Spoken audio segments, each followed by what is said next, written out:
देश के पिछड़े राज्यों में जो हमारा प्रदेश बिहार है उसको विकसित राज्यों के बराबर खड़े होने की जो ताकत दी है, इसके लिए मैं प्रधानमंत्री आदरणीय हमारे देश के प्रधानमंत्री और वित्त मंत्री जी का धन्यवाद देता हूं। मुझे इस बात को लेकर बड़ी चिंता हुई कि हमारे बिहार प्रदेश के भी विपक्ष के सांसद इसका विरोध क्यों कर रहे थे। ये वही बिहार है जिस बिहार को देश भर में लोग केवल मजदूर सप्लाई के रूप में देखते हैं। खगड़िया से लोजपा रामविलास के सांसद राजेश वर्मा जी संसद भवन में बिहार के विशेष पैकेज के लोग ने क्या कुछ बोल दिए, उसमें जो चिराग पासवान जो उनका तारीफ करते हुए नहीं थक रहे हैं। पहले आइए सुन लेते हैं उन्हें। मैं लोक जनशक्ति पार्टी रामविलास के तरफ से इस बजट के समर्थन पे यहां खड़ा हुआ हूं। अध्यक्ष महोदया, जहां इस बजट में युवाओं को, महिलाओं को, किसानों को, पिछड़ों को, दलितों को सशक्त करने का प्रयास किया गया है, वहीं सभापति महोदया इस बजट ने देश के पिछड़े राज्यों में जो हमारा प्रदेश बिहार है उसको विकसित राज्यों के बराबर खड़े होने की जो ताकत दी है, इसके लिए मैं प्रधानमंत्री आदरणीय हमारे देश के प्रधानमंत्री और वित्त मंत्री जी का धन्यवाद देता हूं। सभापति महोदया, जब बिहार को विशेष पैकेज दिया जा रहा था तो मैं इस बात को देख रहा था, जहां विपक्ष के अन्य प्रदेशों के हमारे वरिष्ठ सांसद इसका विरोध कर रहे थे, वहां मुझे इस बात को लेकर बड़ी चिंता हुई कि हमारे बिहार प्रदेश के भी विपक्ष के सांसद इसका विरोध क्यों कर रहे थे। यह समझ से परे है।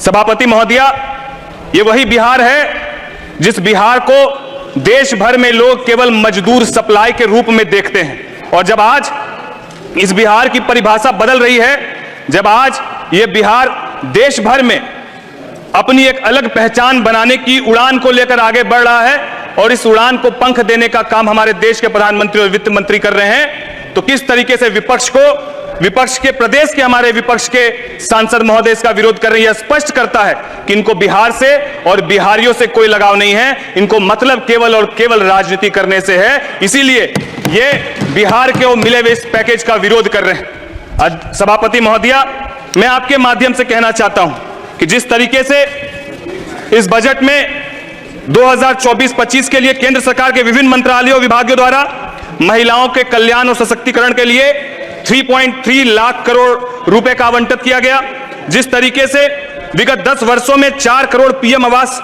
के माध्यम से जो आवास आवंटित किए गए वो ज्यादातर महिलाओं के नाम पर आवंटित किए गए।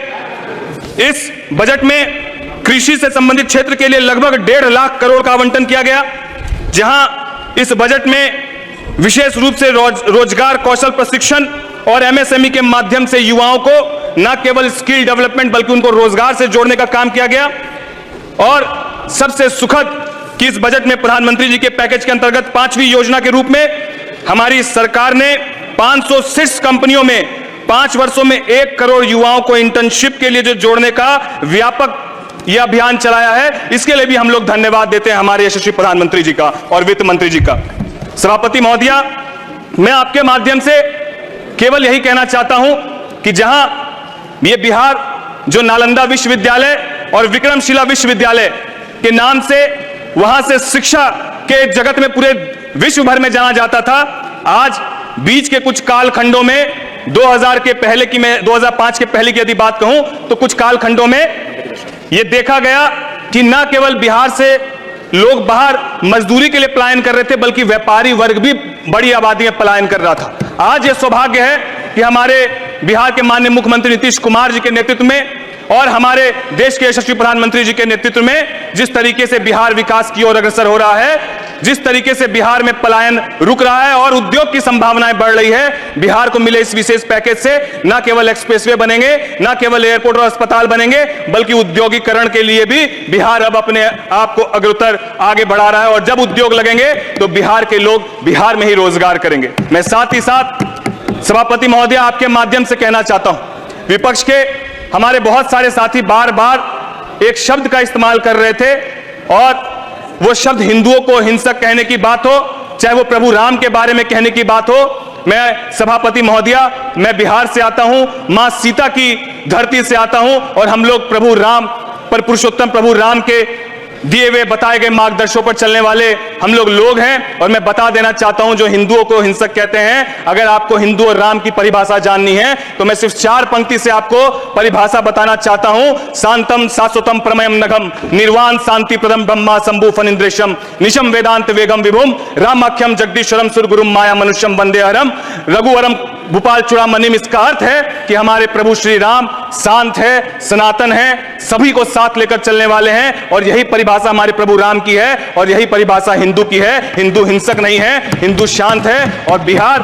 सबको लेकर साथ चलने की परिभाषा पर विश्वास रखता है। मैं यही उम्मीद करता हूं आप सबसे भी, सभी प्रदेश के हमारे विपक्ष के साथी से भी, कि आप प्रगति करें। इससे बिहार को कोई कोताही नहीं है, इससे बिहार को कोई परेशानी नहीं है। लेकिन बिहार भी जब पिछड़ेपन से विकास की ओर अग्रसर हो रहा है तो मैं आपसे भी उम्मीद करता हूं कि आप भी बिहार की ओर अपनी निगाह सकारात्मक रखें। जिस तरीके से हमारे देश के प्रधानमंत्री और वित्त मंत्री जी ने बिहार को विशेष पैकेज दिया, मैं फिर से कोटि कोटि धन्यवाद देते हुए और बिहार को बिहार फर्स्ट, बिहारी फर्स्ट के विजन के साथ आगे बढ़ाने की जो सोच हमारे नेता आदरणीय चिराग पासवान जी ने रखी, मैं उनका भी कोटि कोटि धन्यवाद देते अपनी वाणी को विराम देता हूं। जय हिंद, जय भारत। राजेश वर्मा खगड़िया से हमारे युवा सांसद, तेज तरह इनके भाषण को भी आप लोगों ने सुना।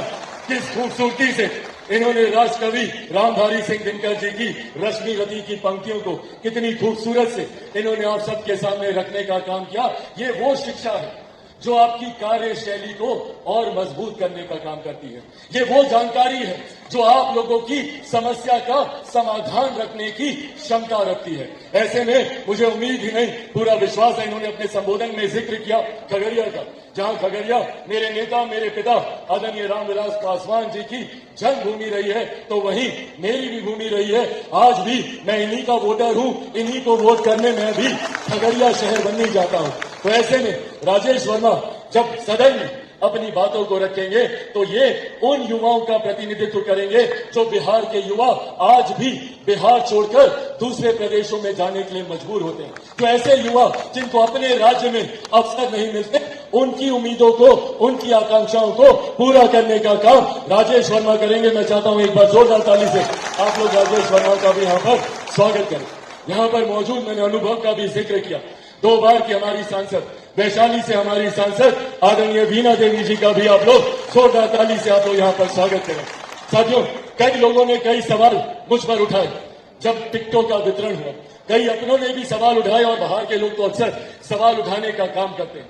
पर एक बात मैं चाहता हूं कि आप सब भी इस बात को गांठ बांधकर चलें कि माफी मांगने वाले से बड़ा माफ करने वाला होता है। और अगर कोई इंसान ईमानदारी से पश्चाताप करता है और सही समय पर अगर अपनी भूल को सुधारने का प्रयास करता है तो हम लोगों को भी दिल खोलकर अपनाना चाहिए। पर हाँ, शर्त यह होनी चाहिए कि उस पश्चाताप में ईमानदारी होनी चाहिए।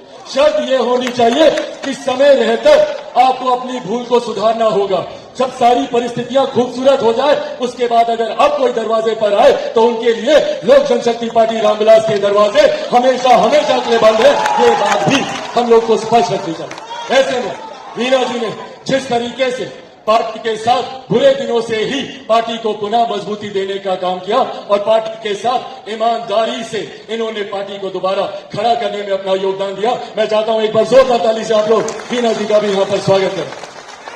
अंत में मेरी कर्मभूमि, 10 सालों से जिसका मैंने प्रतिनिधित्व किया, जो मेरी पहचान बना, जमुई की वो धरती जिसने पहली बार मुझे सांसद बनाकर भारत की संसद में भेजने का काम किया, जमुई की वो धरती जहां पहली बार जब मैं नामांकन करने जा रहा था तो मेरे नेता, मेरे पिता आदरणीय रामविलास पासवान जी मेरा हाथ पकड़कर मुझे नामांकन कराने लेकर जा रहे थे। उस धरती से मेरा एक अलग रिश्ता है। मेरा समर्पण जमुई के लिए कल भी था, आज भी है और भविष्य में भी हमेशा रहेगा।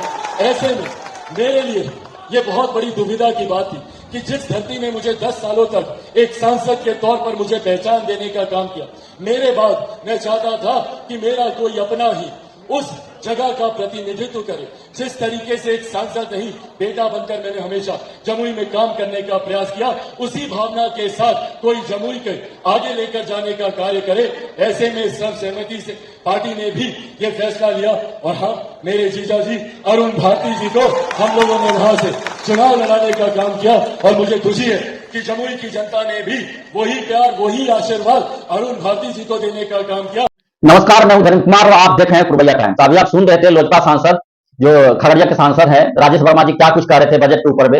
उन्होंने बहुत सारा बात जो है बोले हैं विपक्ष के ऊपर में। उन्होंने जो आरोप लगा है कि जो है ये बजट का मतलब विरोध कर रहे हैं, विपक्ष चाहते नहीं है, मतलब राजद का खास करके बोले हैं कि वो चाहते नहीं कि बिहार जो है विकास करे और राजद ये चाहते हैं कि बिहार से सिर्फ और सिर्फ जो है मजदूर पैदा हो। ऐसा कहना जो है राजेश वर्मा का मतलब कहे हैं और भी तमाम सारे बात जो है मतलब बोले हैं। तो इस पर क्या आपका राय विचार है, क्या आपका जो है सोचना है, कमेंट सेक्शन में बताइएगा और मेरे वीडियो को लाइक करिएगा, चैनल को सब्सक्राइब जरूर करिएगा। जय हिंद।